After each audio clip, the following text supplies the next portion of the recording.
Good afternoon, everyone, and welcome into the Stanley Cup Playoffs live stream here on the Fantasy Pros Twitch channel. We are now through 3 games of the Stanley Cup Finals, so we're getting close to the end here. I'm Tyler Conium. I am joined, as always, by BettingPros NHL expert and Edmonton Oilers fan, Kelly Kirby. Thinking maybe not so calm and collected today? Okay, so I'm going to start here so that we just have it out of the way so there's no, I didn't say it. Yours. Florida beat the crap out of us. They were great. That's it. So yeah, I'm not, everything I say from here on out is a complaint or part of my therapy or whatever has to happen. But yeah, and in terms of calm and collected, I mean, it's like 2-1, so whatever. I'm not dying yet, but we have things to talk about. There is still time, for sure. As a reminder, we are live each and every Tuesday and Friday through the end of the Stanley Cup Finals. As I mentioned, there's, I think, a maximum of 3 of these left, maybe 2. We'll see how it goes. I'm not sure. But do make sure you are subscribed and following us here on Twitch. If you're watching this on YouTube, then make sure you are following and subscribing at twitch.tv/fantasypros so you can catch us live Tuesdays and Fridays until this series is done. Thank you for joining us today. Feel free to drop a comment or a question if you want to talk about Game 3, if you want to talk about Game 4, or anything in between. Like I said, the stage is yours. Give us your perspective as an Oilers fan of what the heck happened in Game 3 last night. Oilers losing 6-1 to the Florida Panthers. I mean, I just want to say that the last goal was just such an insult to injury. You could have just kept it at 6. You could have at least cleared the under, but no, obviously that wasn't going to happen. But yeah, I mean, I've never seen a team give another team 11 power plays. I want to go back. I want to go back to our Stanley Cup preview when I basically was just like, we can win. And by we, I mean the Oilers. We can win. We just cannot, under any circumstances, play their game. Yeah. And last night, it was their game. And I sat there and I'm like, I feel like I'm watching Pee-wee hockey with a bunch of boys who can't regulate their emotions. It's just like, what is happening right now?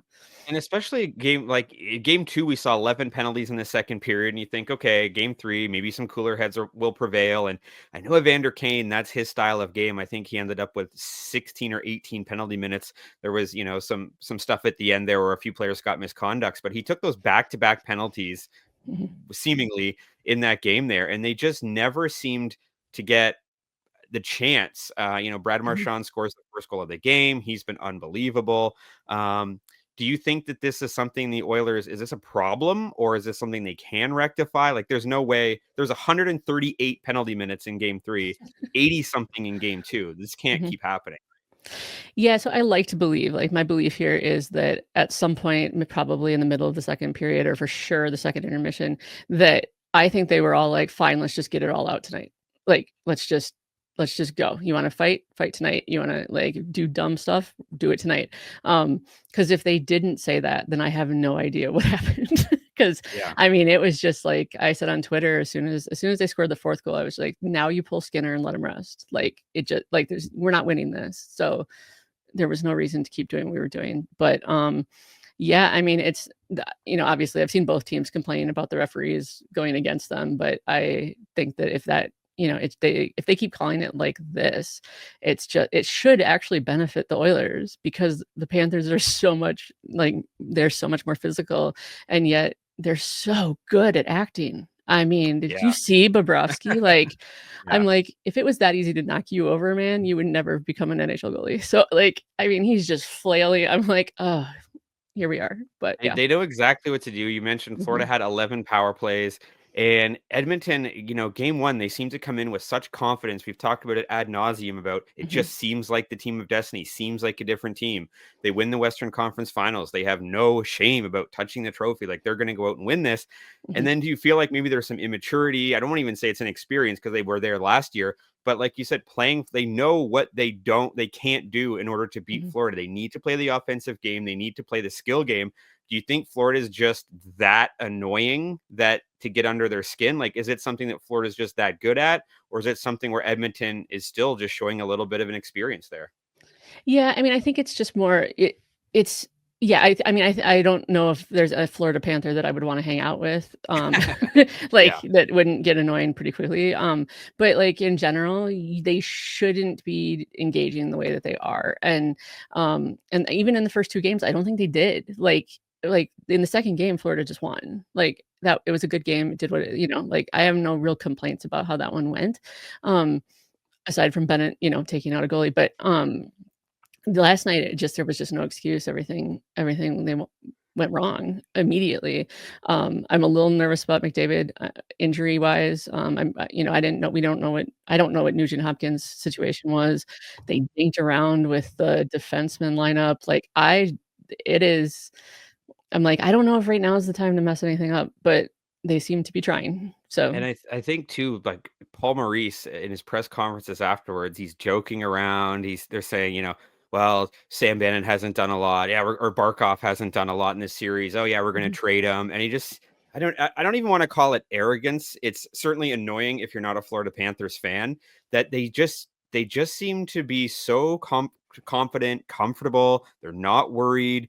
And I think that's starting to rub people the wrong way. But it's also kind of like it's a little bit scary as someone who's bet against the Florida Panthers in this series and bet on the Oilers to see players like that, coaches like that, just going, okay, they don't seem to be rattled. Like after game one, maybe there was a little bit of rattle, but they just really don't seem to be, which is a little bit scary. I guess on the plus side, we did do well in our bets. Yeah. Recapping previously, just to quickly recap, what I still have alive, I've got the Oilers to win the cup. Had them to win game one in the cup. That's still alive. Sam Bennett, the most goals in the series. That's still looking like it's very, very alive as well. And then would be for game two, but the Bobrovsky over on the saves, that seems like it can just be something bet over and over again.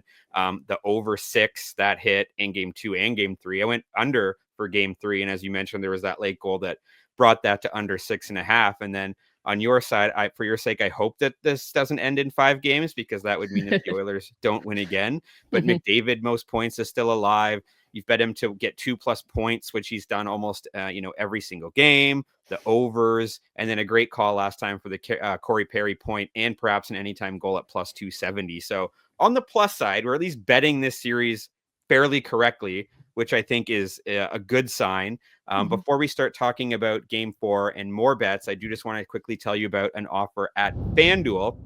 So if you want to boost your bets, new FanDuel customers can bet $5 and win $250 in bonus bets if that first bet hits. All you need to do is head over to bettingpros.com/FanDuel to get started. That's bettingpros.com/FanDuel. Make your plays on FanDuel today. Start looking ahead to game four and try to win $250 in bonus bets. So we've got a couple of days here because the next game four, isn't until Thursday. But the opening line here, it's certainly juicy in favor of the Florida Panthers. They're minus 145. The Edmonton Oilers are plus 135. Over under is basically staying where it's always been. You can find a 6, you can find a 6.5. So first of all, talk about with the Oilers being down. If you want to talk about the zigzag theory, you would think maybe they'd be a little bit more in favor of Edmonton. But tell me about what you think of Florida at minus 145. So objectively, I'll switch to objective, but I also wanted to mention that the 2 bets I put out on Twitter last night was, Anton Lundell to get a point and Bennett to score a goal. So, you and I are putting bets out there every day, even if we're not doing this. So Yeah. it's good to take a look. But objectively, I think that's too high for Florida. It's certainly too juicy to bet, in my opinion, given that, yeah, game 3 was awful. They looked dominant, but also, okay, again, you're telling me that they're that much better. That is difficult to eat. Now, if it drops to like 120, I might minus 120, I might take it. Because they're at home, because Edmonton loves to dig holes for themselves. But yeah, I think I'm going under on the 6.5. Just like we talked about, there's one under game and it wasn't yesterday. Yeah. And so and there are stats on Twitter that talk about, which I don't really necessarily believe in, but Stuart Skinner in game fours is lights out. Now, Okay. like, what does that mean? I don't know. Yeah. It's just I I feel mean, like it's gonna be considering the under. Oilers are almost always playing from trailing in the series, I think that's a good, like, he can Mhm. play under adversity. I think he can play when the chips are down a little bit.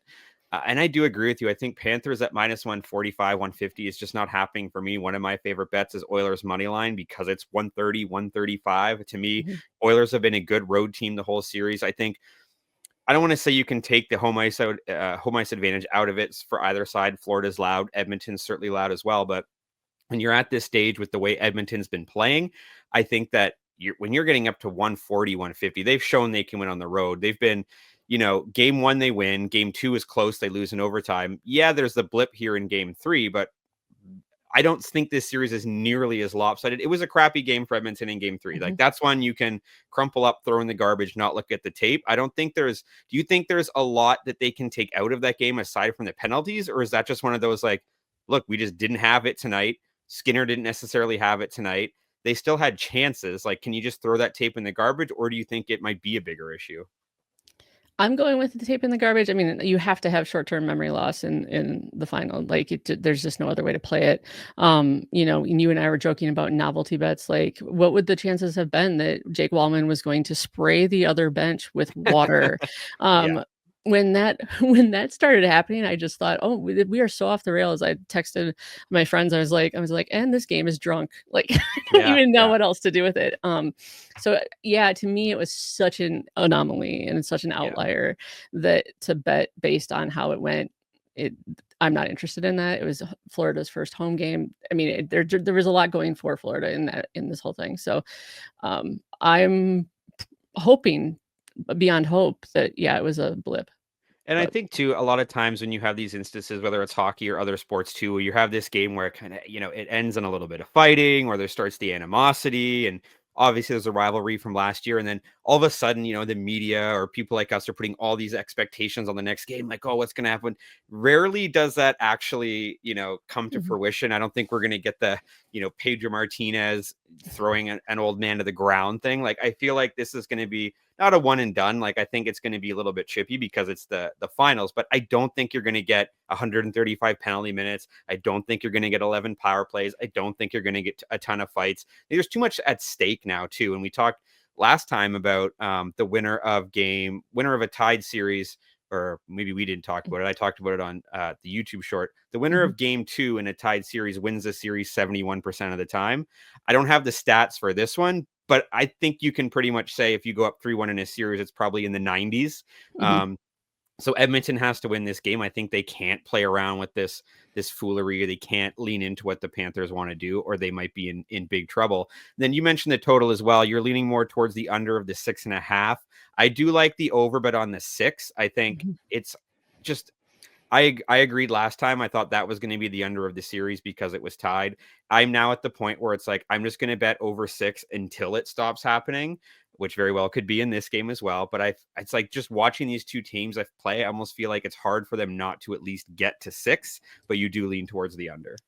Yes. Yeah, I do just a little bit. And I It's dangerous. I mean, it's really dangerous. Like tomorrow or on Thursday, I might just decide randomly that I'm going to go with the over 6.5 because I've been doing that, depending on how the line moves. But I think under the 6.5. But you and I've talked about. I love your over 6. Like that's over 6 just feels like the right choice pretty much every time these two teams play.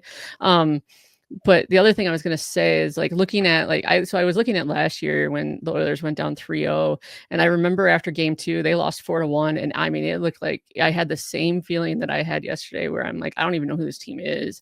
Um, this is just gross. And then game 3, they lost 4-3 and it was super close. So like I feel like they're just reversed this year.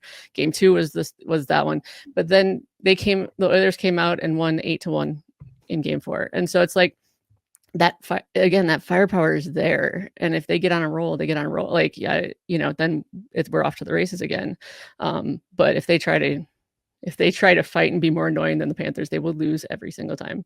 Yeah, they have to play their game, and they can show when they do play that game, they can put up 6, 7, 8 goals. I think it's Bobrovsky, especially sitting back there. If you let him get comfortable, if you're not taking a ton of shots, if you're playing this game that lends into Florida, what they want you to do, he can just kind of sit. But you've got to keep him moving side to side. And he did make some great saves last night. but I think that that's going to be a way that you can get to him. We do have a question here. I think Edmonton still has the series, going to win game 4. I think it goes to 7 games. Not non-betting question. What's been your favorite storyline of the playoffs so far? So I would assume probably for you, it's the Oilers getting to the finals.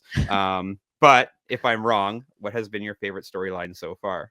Well, first of all, it's very nice to see you, and your question is great, and you're my new favorite watcher. Anyway, but yeah, for me, it's really kind of been the McDavid. Can McDavid win the cup? Because I get really annoyed when people are like, "Oh, he never won. He never won." And so I mean, I disagree that he has to be considered great, but it would be really nice to get that off the back. And then really and honestly, and I really hate to say this, but like why watching Sam Bennett do what he's doing it's just like, how do you stop him? What is going on? Like, so I think it would be that between those two, McDavid getting the cup and then Bennett just being dumbly good. And I hate to agree with everything that you're saying, but we were having this conversation when we were watching the game last night of, as much as I dislike Florida because they always eliminate the Leafs and just the way they play, but then you look at the team and you go, well, this is like half of Team Canada here. So it's hard for me to root against them because we're just rooting for Bennett and Reinhart and Marchand, a couple months ago, going to be rooting for them again in the Olympics upcoming. So it would be nice to see some of those players win the Stanley Cup. But obviously, at the end of the day, my favorite storyline is Edmonton is getting back there because it's not the easiest thing to do. Seeing Connor McDavid's maturity, him sort of changing his personality a little bit, wanting to go after it and win the cup. And you did mention another question I had for you that's off topic that reminded me, because we were again having this conversation last night, comparing guys like McDavid to the people in the past, like Crosby and Gretzky. I'm not going to compare McDavid to Gretzky yet, certainly. But when you look at someone like Crosby, who has 3 cups, like all things equal, McDavid's, certainly a better goal scorer. You could even argue a better playmaker as well. But do you think, all things equal, he needs those 1, 2, 3 cups to be considered the greatest, or it doesn't matter quite as much? I think he for sure needs 1, right? And it would be, I think he somehow would get a boost because narratives are weird sometimes, but I think he gets a boost if they win it and they're the first Canadian team to win it since 1993. So in that regard, I feel like that he for sure needs 1. If in 2, 3 would be great, and it's hard to. It's hard to quantify exactly how many he would need to fit into that conversation.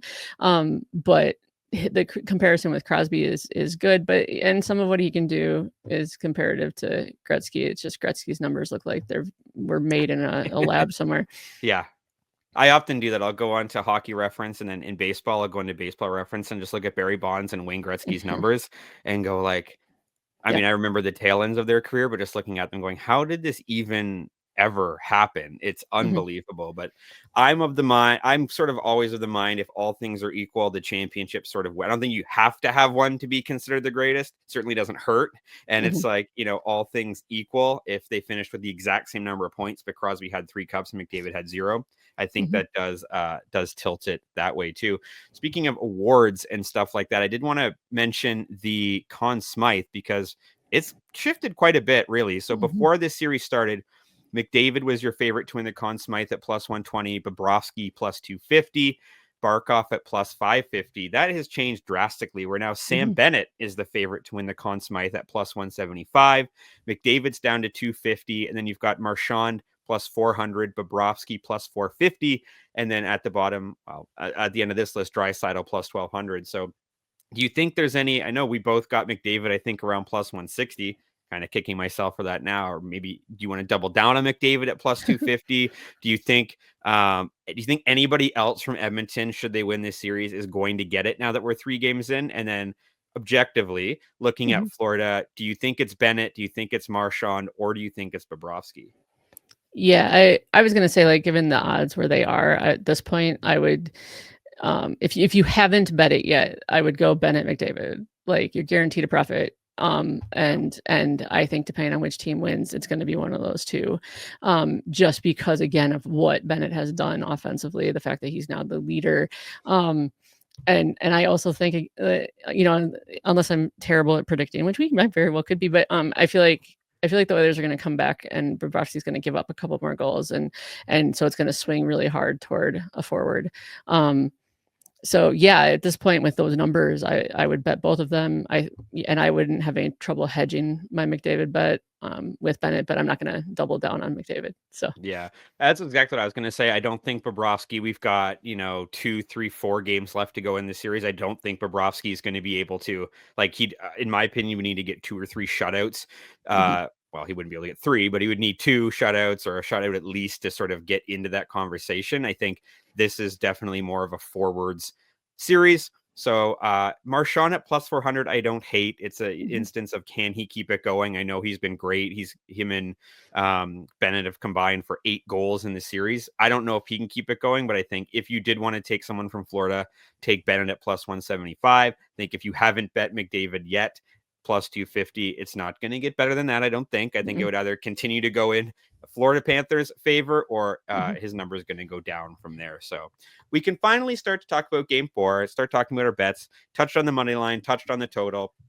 As we head into game 4 now, old Stuart Skinner returned at the worst possible time. He's pulled after the 5th goal there. Brad Marchand becomes the oldest player to score in 3 straight Stanley Cup Finals games. Do you think he's the biggest trade deadline acquisition in recent memory for any team? Yes. Yeah. I mean, Rantanen started off as that, right? Yeah. But Marchand, for what they give up a second round, I mean, it's absurd They gave at up this almost point. nothing. And he's Yeah. now considering re-signing in Florida as well. So Mhm, he might be sticking around. I think it's rare to see someone that has fit in as well as he has with the team. mhm, I mean, certainly the play styles are there. And Rantanen was great for Dallas, but you almost kind of had this, it's either Rantanen or the rest. You didn't sort of have mhm. Rantanen and the rest, where Marchand just seems to be fitting in completely fluidly. Sam Bennett scored his leading 14th goal of the playoffs after a big hit causing a turnover. So he's really playing an all around game. And all the big names for Florida scored in game 3. You had Verhaeghe, you had Reinhart, and you had Ekblad. Big storyline in Edmonton. Connor McDavid, before the series started, there's a little bit of controversy. He left practice. Is he hurt? Then he takes a pretty decent hit last night and he left the game briefly. He came back, seemed okay. But do you think there's any smoke to that fire? Or do you think there's any fire to that smoke? When he left, I got a little concerned. I mean, I think I actually said out loud that concerned me, but, like, he came back so quickly, that, it was one of those, like, did he need something for a skate, or, like, it didn't look necessarily like he was out for down for the count, let's go that way. But I don't yeah, I mean, I don't like how it looked. I don't like Nugent Hopkins, looking how he looked, like, everything, and Draisaitl looked slow. It was just, like, the weirdest kinda game last night that no one looked like they were totally in it, but, we talked about that. I mean, if McDavid is even kind of injured, then just count it. It's Yeah. over. And Draisaitl had 0 shots in game 3. Yeah. How much of it? Because we did see that a couple times in previous Mhm. series where he would just kinda not disappear, but he wouldn't really be part of the offensive game. Then, he explodes for 3 points or 2 goals or something. How much do you make of 0 shots in game 3 going into game 4? And McDavid, to that point too, McDavid only had 2 shots. Nugent Mhm. Hopkins only had 1. Well, they couldn't get anything. I mean, there was no offense. There was no flow at all. There was absolutely zero flow for the and those Draisaitl for sure needs the flow to make it work because he sets up so well and he does his shots. You know, the one timers are. I would rather have him doing one timers than pretty much anyone else. I think. Yeah. But if there's not any sort of game flow, if McDavid's not moving, if it's like it, then his game is really, really impacted, and they just would not give anything up last night. So I'm not concerned. He did get shut out one time in Dallas. So I think he'll come back strong on the shots on goal, but I don't like your second note here where it talks about that Corey Perry led the team with 5. Like Yeah. that's just or leads the team with 5. That's not where we want to be. And yeah, I mean, and he's been good. I mean, as we mentioned, he's scoring, he's producing, but when your team looks like your team makeup is the way the Oilers is, Corey Perry, like if that's a one-off, okay. But if that ends up becoming the trend of he's getting the most shots on your team every night, you're in big trouble. And I Mhm, think that's something that Edmonton's going to have to figure out. And then when you look at the goaltending situation, we thought we put this to bed, mhm. but is the door open for Calvin Pickard to play? Or is this just again, a bad game, put it to bed. Skinner's the guy. He's going back in net for game 4. There's no controversy here. I will predict if he gives up 2 goals in the first period, he's out. They'll pull him immediately. Okay. I don't. They will. I think his hook is much shorter now, just because they can't fall that far behind, because that was the other thing that happened, right? Like if you go down 2-1, then you go 3-1, and then they could just be physical. Like they could just throw everybody around for the rest of the game. Like there was just nothing, because then they just had to protect it. So yeah, I mean, I think Pickard, his music isn't playing yet, but like everyone knows he's in the arena. So I feel like Skinner is going to have to come out strong, or it'll be over real fast. And do you think if they did make the switch that would play into, like, is that a good thing for Florida or I mean, obviously a good thing for Edmonton if they're having to pull their starting goalie, but who do you think this boost gives to if Florida saying, okay, we got him out of here. Now we've got Pickard in, hasn't played in a while, or is it more on the Edmonton side of, okay, well, he was good last time. Let's see what we've got this time. Yeah, I mean, I think that was when, going into game 3 in the first round, right? We were like, oh, here we go. Like we're pulling Yeah. Skinner, we're putting Pickard in, and Pickard was so good that when they decided to put Skinner back in, because Pickard got hurt, we were all just like, oh, here we go, right? And he just came out and did 3 shutouts or something. Like, I mean, Yeah. so I just feel like Edmonton goaltending is just like flip a coin and tell me what it comes up as, and that's how it could go. Whereas Florida, of course, just gets to hang out, and as long as Bobrovsky doesn't get bumped, then everything's fine. But yeah, and Bobrovsky's he's just been good. He's been steady, made 32 of 33 saves, did have a couple big chances, a couple big stops on McDavid there. And does it concern you at all as an Edmonton fan? Like when we're having this conversation, a lot of the storylines center around, is McDavid hurt? What happened with Draisaitl? Why is Corey Perry leading the team in shots? Why is Stuart Skinner playing the way he is? And then when we look at the Florida side, there aren't really a lot of question marks. yeah, no, and again, and I don't mean to keep saying like again, but it is. I think when the way that the questions are framed, like all of the pressure is kind of, and it always has been on Edmonton here, like because Florida won it last year, and Florida's just taking like and I will use the word arrogant, like they're just going with the arrogance because that is their personality. I mean, that's the team's personality, and it's a decent one to try to win. It just makes for really bad hockey, but I think that yeah, it's going to be a question, and now the pressure has arrived in terms of, well, what's going on, what's wrong, and you want to avoid those questions, then don't play like you did last night. Exactly. And we talked about it already. Just special teams is obviously going to continue to be a big factor here. You had 28 penalty minutes in game 2, you had 138 in game 3, 15 minor penalties. I mean, at the end of the day, you want to win and lose these games playing 5-on-5 and may the best team win. If you're going to keep giving, no matter who you are, if you're Florida or Edmonton, you cannot continuously give these teams the power play advantage. So before we get into our favorite bets, I did just want to quickly tell you about the NHL prop bet cheat sheet on the BettingPros app, because it's the best. If you're betting props on Thursday's action, you want to be using the NHL prop bet cheat sheet. It shows you the very best value plays every day. You can get your daily prop bet value rankings based on projections. Find the best props for shots on goal, points, saves, and more. Use it now at bettingpros.com/NHL props or on the Betting Pros app. So those will be live on Thursday. And then once the NHL is done, you can transition over to using the MLB prop bet cheat sheet and also the brand new WNBA prop bet cheat sheet, which I used quite a bit today for 3 bets on the Liberty game, because I think they're going to beat the Sky up pretty badly. But as we, again, we're 2 days away from game 4, so we'll do the best job we can to give you the best bets for what's available out there. I will start. I've got the Edmonton Oilers on the money line. It's plus 130. I think you can actually get better odds now. I just love that. I don't think the Florida Panthers at minus 150 is a good play. May Florida win? Maybe. But if you're giving me plus 130 on the Oilers, I'm going to take it to even up the series. And then I know it's juicy. You can go to 6.5 if you want, but I always say the push potential at 6 if we get a 4-2 final, something of that nature. Give me the over 6 until they prove that they can't go over 6, minus 125.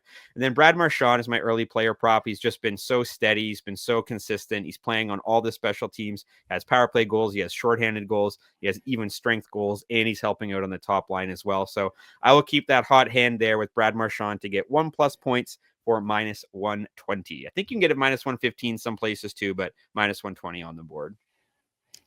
All right, so I'm going with the regression to the mean, right? So I think Draisaitl comes out with 2+ points. It's at plus 114.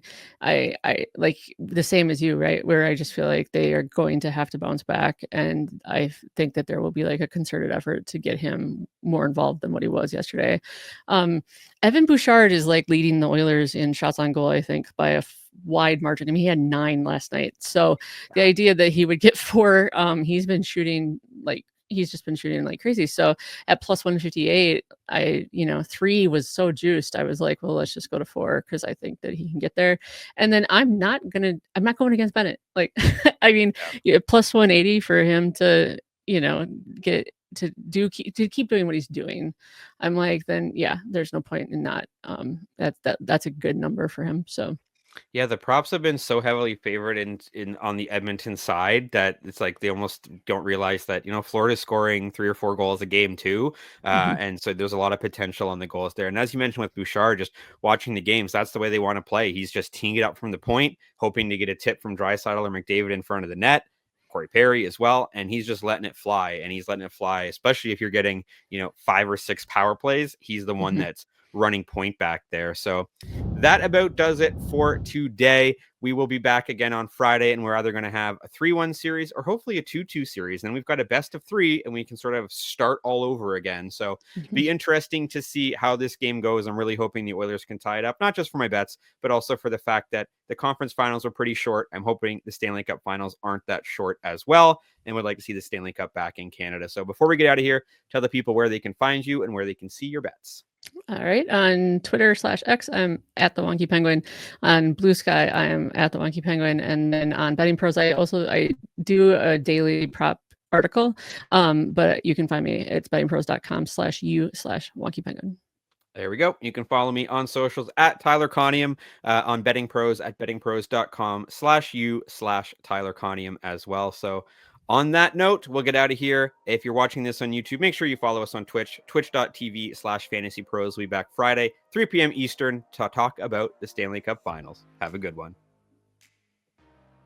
Yeah, I got to get that Sam Bennett plus 180 in there. Yeah, and it might be bigger elsewhere. I only looked at FanDuel before, but down on Sam Bennett. Yeah, I mean, he might just go tackle Skinner and like throw it into the net at this point. Like, we don't know. It'd be interesting if they do send